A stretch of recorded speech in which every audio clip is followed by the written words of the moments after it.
আজ আমরা এমন একজনের গল্প শুনব যে তার সব কিছু হারিয়ে ফেলেছিল, কিন্তু জানেন, হারানোর পরেও তার ভেতরের আগুনটা নেভেনি। এটা সেই লোকের গল্প যে শুধু প্রতিশোধের জন্য একাই একটা আস্ত সাম্রাজ্যকে নাড়িয়ে দিয়েছিল। হ্যাঁ, তার নাম জন উইক, কিন্তু আন্ডারওয়ার্ল্ডে মানে অপরাধ জগতে তাকে কিন্তু অন্য একটা নামে সবাই চেনে। একটা নাম যেটা সবাই ভয়ে ভয়ে ফিসফিস করে বলে বাবা ইয়াগা। সহজ বাংলায় বললে বুগিম্যান। ভাবা যায়, সে এমন একজন যাকে মারার জন্য পাঠানো হয় না, বরং সে হচ্ছে সেই লোক যাকে আপনি ভাড়া করবেন স্বয়ং শয়তানকে মারার জন্য। কিন্তু এই যে এত বড় এক কিংবদন্তি, এর শুরুটা কোথায়? চলুন একদম গোড়া থেকে শুরু করা যাক। আর অবাক করা ব্যাপার কি জানেন, এই গল্পের শুরুটা কিন্তু কোনো মারামারি বা সহিংসতা দিয়ে হয়নি। এর শুরুটা হয়েছিল ভালোবাসা দিয়ে। এই বুগিম্যান হয়ে ওঠার অনেক আগে জন উইক ছিল আমাদের মতোই একজন সাধারণ মানুষ। স্ত্রী হেলেনের সাথে তার ছিল খুব শান্ত গোছানো একটা জীবন। তার জীবনে কোনো লুকানো অস্ত্র ছিল না, কোনো অন্ধকার অতীত ছিল না, ছিল শুধু ভালোবাসা। কিন্তু তাদের এই সুখের জীবনে একটা কালো ছায়া নেমে আসে। হেলেনের শরীরে বাসা বাঁধে এক দুরারোগ্য ব্যাধি। এই ভয়ঙ্কর অন্ধকারের মধ্যেও তাদের ভালোবাসাটাই ছিল একমাত্র আলোর মতো। জন কিন্তু এক মুহূর্তের জন্য হেলেনের পাশ থেকে সরেনি, একদম শেষ পর্যন্ত তার হাতটা ধরে রেখেছিল। জনের ফোনে হেলেনের শেষ কথাগুলো রেকর্ড করা ছিল। চলো বাড়ি যাই, কেমন? শুধুই কয়েকটা কথাই। এইটুকুই ছিল জনের বেঁচে থাকার একমাত্র কারণ, তার ভাঙা হৃদয়ের একমাত্র সম্বল। হেলেনের শেষকৃত্যের ঠিক পরেই জনের দরজায় একটা উপহার এসে পৌঁছায়। হেলেনের শেষ উপহার কি ছিল সেটা? ডেইজি নামের ছোট্ট একটা কুকুরছানা। হেলেন মৃত্যুর আগেই এই ব্যবস্থা করে গেছিলেন, যাতে জনকে একা একা শোক করতে না হয়। এই ডেইজি শুধু একটা কুকুর ছিল না, ও ছিল হেলেনের ভালোবাসার জীবন্ত একটা অংশ।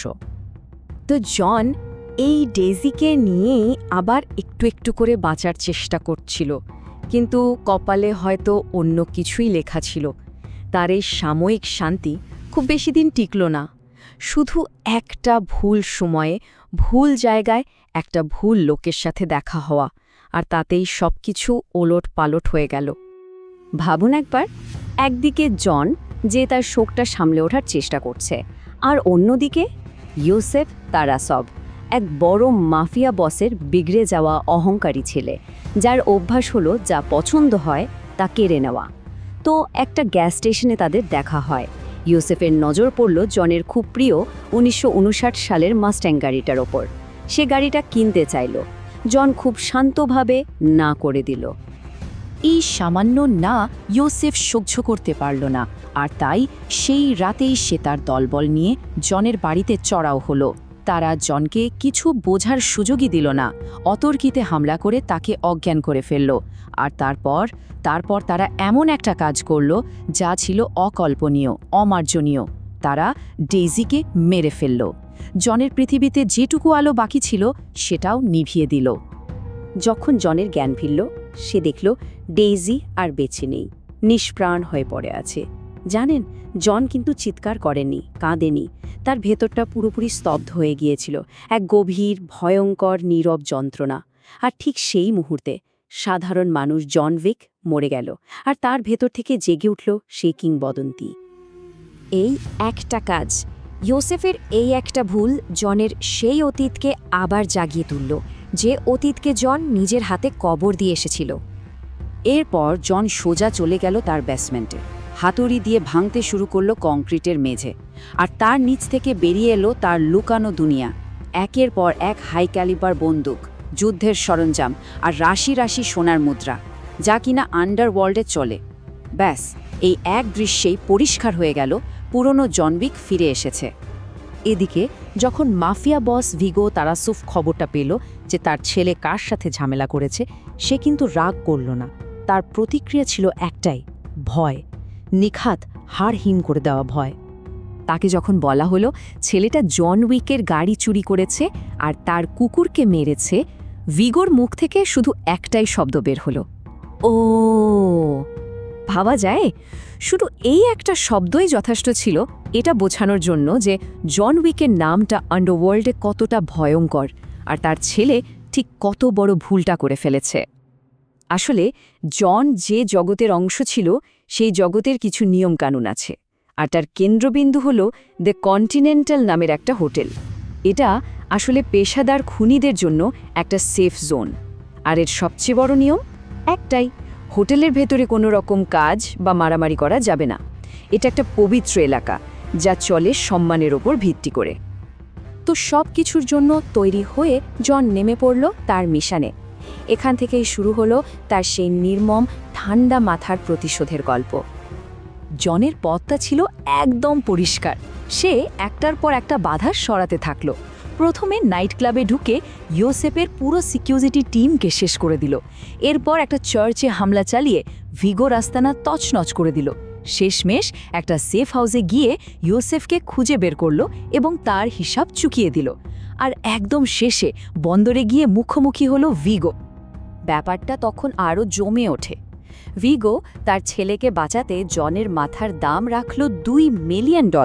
মানে একদিকে পুরো আন্ডারওয়ার্ল্ড এখন জনকে মারার জন্য খুঁজছে, আর অন্যদিকে জন তার টার্গেটদের খুঁজে বেড়াচ্ছে। একটা অবিশ্বাস্য পরিস্থিতি, তাই না? আগেই বলেছিলাম এই জগতে নিয়মই সব, আর নিয়ম ভাঙলে তার শাস্তিও ভয়ঙ্কর।